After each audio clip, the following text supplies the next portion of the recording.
Isang matinding bangayan ang naganap sa Senado kamakailan matapos ilahat ni Representative Rodante Marcoleta ang mga ebidensyang nagdidiin sa mga ahente ng Philippine Drug Enforcement Agency o PDEA. Ang eksklusibong hearing na ito ay umani ng malaking atensyon dahil sa mga mabibigat na akusasyong ibinabato laban sa Administrasyong Marcos Jr. Sa naturang pagdinig binatiko si dating PDEA Agent Morales matapos niyang aminin na peke ang kanyang testimonya at itinanim lamang ang mga ebidensya laban sa mga hinihinalang Chinese-Filipino drug suspect. Ayon kay dating PDEA Director General Arturo, umamin si Morales sa mga paratang at sinabi nitong totoo umano ang sinabi ni General Arturo patungkol sa pagpalsipika ng mga ebidensya. Binigyan din ni Senate President Juan Miguel Zubiri na wala pang sapat na ebidensyang na ipapakita si Morales na magpapatunay sa kanyang mga akusasyon. Ani na pa ay kailangan umano ng mga ebidensya at hindi pwedeng sabi-sabi lamang na tila ba isa lamang chismis sa politika. Dagdag pa ni Attorney Francis Del Valle ng PDEA Legal and Prosecution Service, wala sa National Drug Information System or Interagency Drug Information Database ang pangalan ni President Bongbong Marcos alias PBBM kaya't hindi siya kailanman na isama sa drug war list. Well, ito nga ang balitang ating pagkakatutukan. Ngunit bago ang lahat, siguraduhin mag-subscribe at ihit ang notification bell para sa patuloy na pagtutok sa mga sulyap ng bagong balita sa tunay na boses ng masa.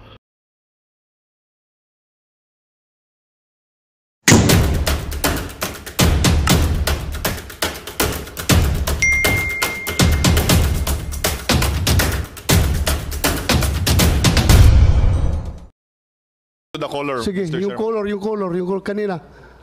Sana yun. O yan o. Yan, tingnan nyo. Yung mga markings na yan, sa kalumaan na yan, at saka nabasa-basa na yan siguro.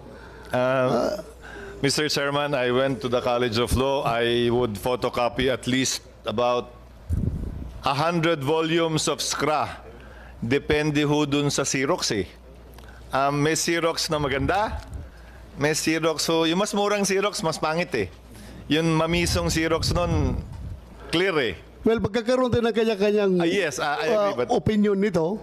Pero ako, nag-retire ako sa PNP. Kung tingnan mo yung mga second lieutenant pa ako na file, ganyan na ganyan talaga tingnan ngayon eh. Ganyan na ganyan talaga, yung mga color na yan. So kaya nga sinabi ko, existing yung file na yan. Kasi paano nga nagkakaroon ng soft copy kung hindi, walang kinopyahan dyan. Yun lang sa akin. But when you say na non-existent sa file niyo yan, wala talaga. Naniwala ako sa inyo. Pero kung totoo yan o hindi, I bet may bayag. Totoo yan. Pero ang tanong, sino may hawak? Posible pa na si Morales may hawak niyan at siya ang nagpakalat niyan. To be frank about it, isa yan sa mga pagdududa na iniisip ko, Jonathan Morales, na yes, Your pwedeng Honor. ikaw. Ang ano nga, Your Honor, Mr. Chairman, ano? Kaya lang ako napunta rito as resource person dahil nga nung sumulat ako sa kanila, sinabi ko na wala akong kinalaman dyan sa nilabas ng vlogger kasi kinontak lang din sir ako ng kasama ko sa PDEA. Kaya ko lang din nalaman. Yung nga problema, hindi pa pinakita yung pangalan mo dyan, hindi pa nakita yung signature mo, sumulat ka agad sa PDEA na claiming yes, sir, ikaw dahil ang gumawa. Ikaw ang gumawa. Yes, sir, Your Honor. Dahil tanda ko naman talaga na ako talaga yung nag-imbestiga doon sa confidential informant. Alam nila yan, sir. Alam nila.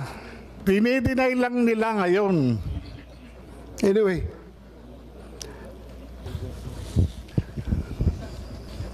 Sige, continue. Your Honor, next slide please. They do not exist in the PDEA blatter book ng aming Plans and Operation Service from 2010 up to present. Lahat po ng anti-illegal drugs operations and coordination na ginagawa, aside from yung amin pong database, meron po kaming blatter book na dala po namin ngayon, yung hard copy. Nakalagay po doon from 2010 up to present. Lahat po ng coordination, lahat po ng anti-illegal drugs operations. So in this case, wala pong entry na nagsasabi regarding that confidential informant. Next please. Next slide, please.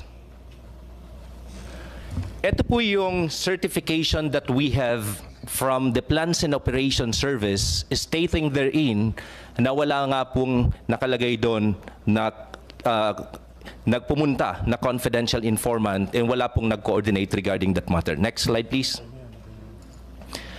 Dito po sa aming formis, nabanggit po ito dati na although hindi po nakalagay sa aming formis, ito po ay hindi rin nakalagay. Before formis kasi meron kaming data monitoring system, yung Daemon po. Hindi din po ito nakalagay doon. And then, the name Bongbong Marcos... Hindi talaga malagay doon kung hindi sinubmit yan, hindi pinalagay doon. Wala talaga. Hindi mo makita yun doon kung meron nagtago niyan. Yes po. And meron nagtago niyan. yes. So, and the name Bongbong Marcos... marami ka pa? Marami ka pang aside from that? Kunti lang. Please wrap up dahil ako ang prayer ngayon sa session hall. Baka 2 beses akong pagalitan ni Ispin nito. Hindi ako, last session, akong nalate ako sa prayer. Please, continue. And the name Bongbong Marcos, alias Bonget, does not appear in the National Drug Information System or Interagency Drug Information Database. Hence, he has never been included in the drug list or been subjected to any negation operation. Next, please. Remember, we're not talking about the drug list dito, ha? Ang ating pinag-usapan to yung leak na yan, yung pre-operation report at saka yung authority to operate, yun ang pinag-usapan natin, hindi drug list. Kasi ako, kung tanungin mo rin ako, nag-PNP ako, wala talaga ako nakita about that information. Ako mismo, honestly speaking, wala ko nakita. Pero hindi ko sinasabi rin na hindi siya pwede magiging subject sa information galing from somebody. Yun lang sa akin. Pero kung sabihin mo yung list na yan, wala ko nakita. Ako. Sige, continue. Thank you, Your Honor. Next is the affidavit, joint affidavit ng mga naka-assign in the Intelligence and Investigation Service during the March 2012. Okay, stating in the affidavit po na wala sila based on their personal recollection, wala po silang nalamang ganong information. Next slide, please. Certification coming from the Human Resource Management Service of PIDEA na kung sino-sino po yung assigned na mga drug enforcement officers during that March 2012. Next, please.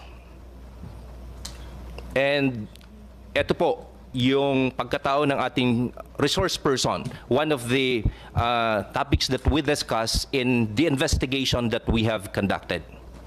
Your Honor, Mr. Chairman. Yes, go ahead, Senator Chis. It will be submitted anyway. Narinig na natin, akusado, maraming kaso, nagsinungaling noon, meaning it will be submitted anyway. Since you will be doing the prayer, Mr. Chairman, Yes. I'd like to take advantage of the presence of this witness. Tokayo, Attorney Francis, is a pre-operation report and authority to operate that document? Is it a controlled document o form lang yun na matatagpuan sa opisina ng PIDEA? That's not a controlled document. Yung yan pong... So form lang yun na matatagpuan sa opisina ng PIDEA, Yes. dadabot ka ng isa kung may gagawin kang isasubmit kang pre-operation report o authority to operate. Tama po ba? Yes. Magiging controlled document lang yan pag nalagyan na ng numero. Yes po.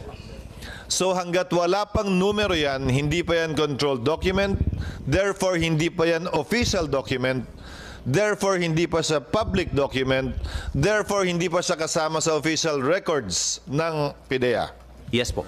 Magiging official record lang yan, gaya ng sinasabi ni Chairman De La Rosa, wala kayong kopya kasi hindi pa nga sinasubmit. Kung hindi pa siya sinasubmit, hindi rin siya bahagi ng official records ng PIDEA. If it is not part of the official records of PIDEA, it is not the proper subject matter of a leak either yet. Kasi hindi pa naman bahagi ng official record ng PIDEA. Ngayon, posible na may ginawang ganyan talaga si Ginoong Morales. May informant man o wala, may nagbigay man ng affidavit o wala, may picture man o wala, posible yon. Pero hawak niya, file niya, nasa kanya. Sa puntong yon, since you're an attorney, Francis, public document na ba siya o hindi pa? O dahil sa officer agent ng PIDEA, may tuturing ng public document siya? No, Your Honor. My next question, sir, is kung ito'y pinanumpaan, affidavit sino po ba'y nagpapasumpa sa PIDEA noong mga panahong yon? Marami pong lawyers na naka-assign po sa Legal and Prosecution Service of PIDEA. Sila po yung dapat na magpasumpa. Kung lawyer po yan at I presume pwede lamang sila magpasumpa kapag sila ay notaryo. Meron pong mga may notarial commission during that time. Yung walang notarial commission, meron po ba silang listahan ng mga pinapasumpa? Meron po kasi yung iba doon, although they don't have the notarial commission, allowed po sila to administer yung mga documents po. Allowed sila to administer oath, pero nire-record ba nila yung sumusumpa sa harap nila? Kahit wala silang notarial commission? Meron 5 po yung Legal and Prosecution Unit. Kung sino-sino po yung mga nagpa-administer doon sa office. Matanong ko po kayo, sa dokumento ng PIDEA, kung binaliktanawan nyo talaga at nag-research po kayo sa lahat ng dokumento, meron po bang nakasaad doon na may nanumpa noong araw ng Sabado patungkol po sa bagay na ito? At kung sakasakali, listahan ng mga notaryo o mga abogadong may notaryo, dahil may record po yan ng kanilang mga pinanumpaan 10 years ago, 15, 20 years ago. Sinasubmit po yan sa husgado kada taon ng lahat ng notaryo. Wala po kaming nakitang records. In fact, I issued as Director of the Legal and Prosecution Service a certification na wala po kaming nakitang records na ganon.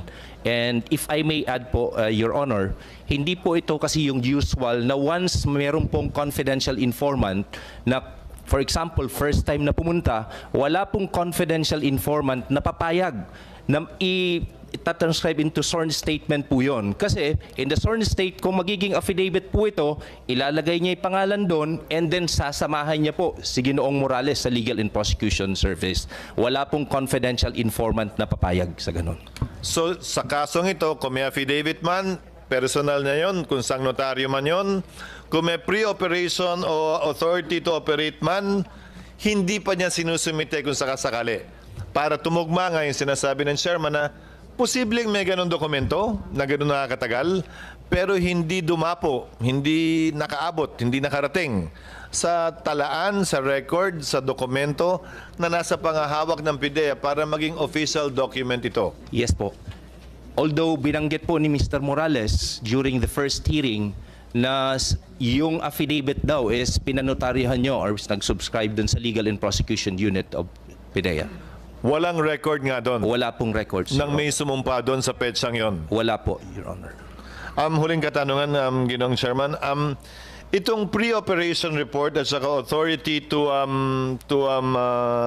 operate, kapag ka ito'y nalagyan na ng control number, dadaan na po yan sa proseso at kailangan ng pagpasahan ng mga opisyal. Tutuloy ba to? Wag itutuloy ito? Etc. etc. Tama po ba yan? Tama po. So ito'y kumbaga application lamang ito. Opo. Pag sinumite, doon palang gugulong yung bola, ika nga. Opo. Hanggat hindi sinusumite, hindi gugulong ang bola. Opo. Tama At po. walang kailangan pagpasahan sino man sa hierarchy ng PIDEA. Tama Mula sa kanyang immediate hanggang sa pinakamataas na opisyal ng PIDEA. Tama po. Thank you, Mr. Chairman. Thank you, Attorney, for that clarification. Thank you, Thank you Senator very Chis. Mag-sisisyo na tayo. Ganito na lang. Meron pa tayong isang hearing. Sana makarating yung hindi pa nakarating dito. Then afterwards, tapusin na natin. Tapos na ito. Mr. Chairman, Yes. on that point, before we adjourn, I'd like to raise an issue now or probably on the floor later because I heard the chairman earlier that we would have wound up this hearing if Secretary Ochoa had attended. But my problem, Mr. Chairman, is Maharlika, the number one antagonist, protagonist, character, whatever you call it, has no plans of attending. She has said so herself, Mr. Chairman. So, do we wait to and keep this hearing open? In regard to the other names mentioned, I brought this up in the last hearing, Mr. Chairman. For example, Mr. Morales mentioned President Duterte that he knows. Yun ang claim niya. And I raised the issue na hanggang saan tayo magpapatawag sa pangalang binabanggit ni Ginoong Morales. Binanggit niya si Ms. Maricel Soriano, inimbitahan natin. Binanggit si si General Kakdak, inimbitahan natin. Si General Serapio, inimbitahan natin. Gaya ng sinasabi ko, Mr. Chairman, at some point in time, we have to rein in kung hanggang saan lang, kaya ng sabi nating Senate President earlier. And that is the reason, Mr. Chairman, why I think I've been in the Senate for quite some time. The reason why a motu proprio is usually done, usually isa. And by tradition in the Senate, I'll mention this on the floor later. By tradition in the Senate, a motu proprio hearing is conducted during recess. Kasi wala pong session, may nangyari. May nangyari, kailangan mag-hearing. Or hindi pa nare-refer. Na-file na yung resolution, hindi pa nare-refer, kaya kailangan mag-hearing. But in the past, a resolution was forthwith filed para in direction maliwanag. Hindi yung depende sa makulay po ang buhay ni Ginoong Morales. Marami po siyang karanasan at marami po siyang nakasalamuhang mga tao. At hindi ho ako magugulat na totoong nakasalamuhan niya, yung mga kilala at mga batikang mga pangalan sa ating kasaysayan. Pero mahirap naman po na kada pangalan babanggitin ay papatawag at magdedepende ang pagpapatuloy, di pagpapatuloy ng hearing sa pagdalo ng mga pangalang binabanggit niya, lalo na wala naman po siyang personal knowledge, meaning hindi po niya personal na nakasalamuha o narinig. Yung mga di umanong bagay na sinabi, kabilang na yung personal na away ni Ginoong Santiago at ni Ginoong Enriquez. Kung ano man po namamagitan sa kanila, ay nasa kanila na ho yun. Ayoko na hong pakialaman yun.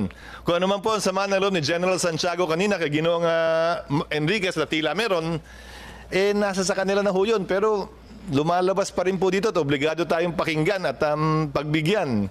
So at the proper time, Mr. Chairman, I hope we can discuss together with the other members of the committee, as the good Senate President has pointed out, because nothing, let me clarify, nothing prevents a hearing to be conducted based on a resolution specifically finding out sino nga ba ang mga adik, totoo ba yung sinasabi dun sa dokumento na sinasabi ni Ginoong Morales, etc., etc.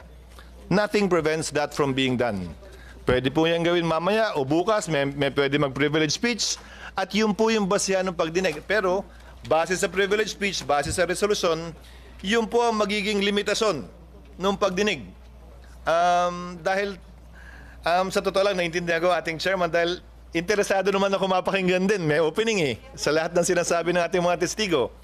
Subalit mahirap naman po na kada pangalan babanggitin ay gagawin nating depende ron yung pagdinig kung itutuloy pa o hindi na.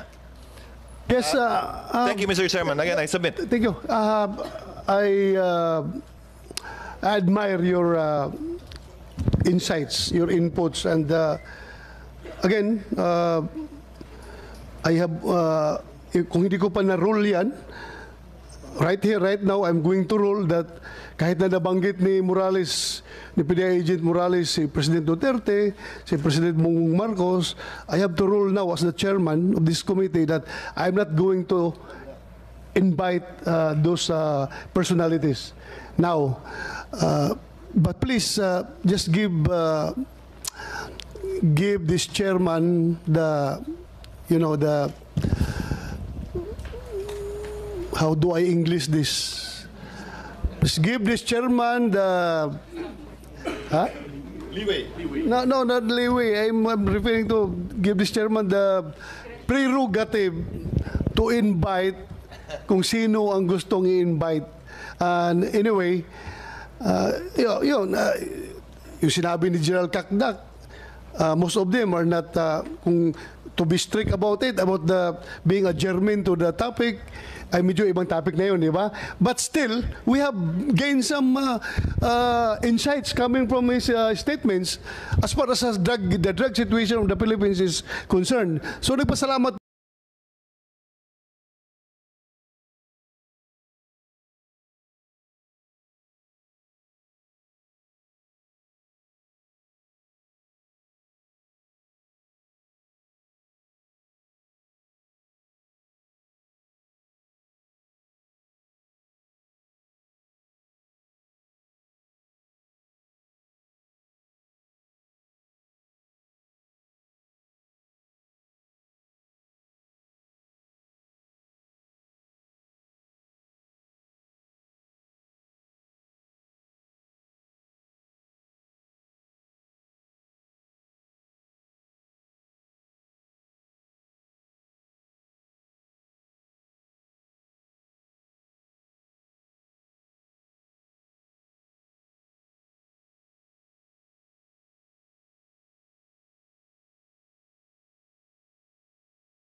Magandang balita ang hatid namin sa inyo ngayong araw. Sa pagtatapos ng aming balitaan, nagbigay kami ng mga mahalagang impormasyon.